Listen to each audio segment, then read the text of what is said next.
I'm at the World Travel Market. I'm talking to some friends on the Abu Dhabi stand.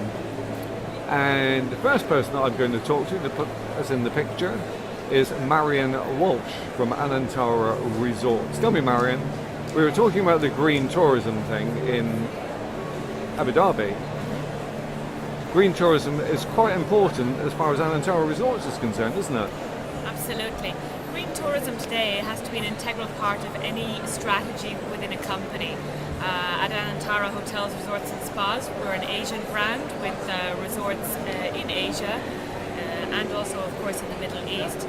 We have been integrating green strategies for a number of years now. A good example is probably our elephant camp in northern Thailand, Chiang Rai, at the Anantara Golden Triangle. We have rescued 34 street elephants from the streets of Bangkok and created a community of people and of elephants at our resort.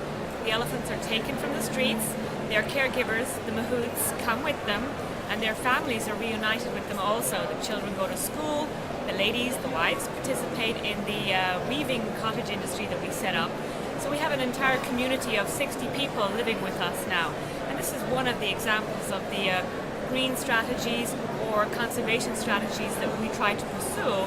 Not only does it give a better lifestyle for the mahouts and their wives and families, but also it ensures that we are bringing the elephants back to the jungle where they naturally come from. Okay, so in fact, and also you're bringing all that green expertise to Abu Dhabi, which is an important issue, and that the Green Tourism Conference is going to be a real seminal thing, I think, next year. Of course, it's something which is very important to us. It's something which is very important to our COO, and it's an absolutely wonderful opportunity for us to partner with TDIC.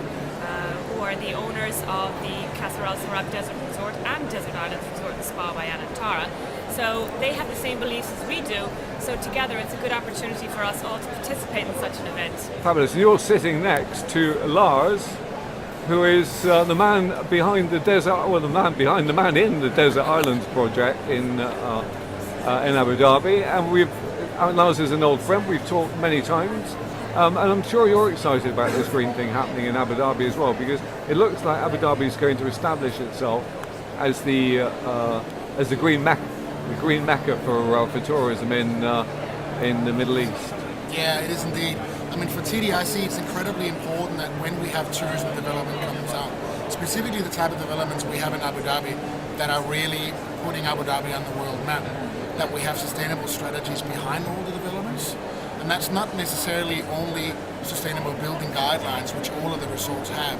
It's more about what you don't do rather than what you do. So it's about low impact developments, making sure that where we have wildlife, we prioritize wildlife and nature first.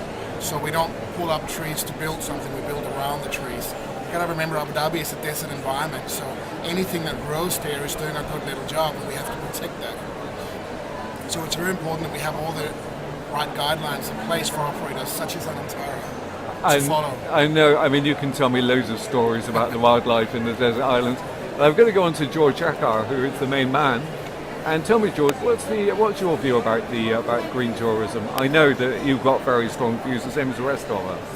Well, actually, to start with, for Abu Dhabi, there are four initial pillars. Number one is environment, number two is culture, number three is leisure, and number four is hospitality.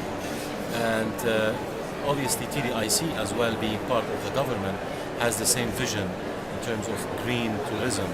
And on that front, we have some policies and procedures that we put in place in all our projects. And we work actually closely with Abu Dhabi Environment Agency, Abu Dhabi Culture and Heritage, to make sure that all our projects are within those standards and regulations. And to give you an example for it, we just opened lately Qasr Sarab. Qasr Sarab is a desert resort in the middle of the empty quarter of the Liwa Desert. When we started initiating this project, we worked closely with the Environment Agency, with the Culture and Heritage, and we were able to take a license with the regulations with minimum impact on the environment. And to give you a few examples, we have a retaining wall of a size of 5.5 kilometers with a height of 13 meters, and it's done by compacted sand and not concrete. So this is a small example.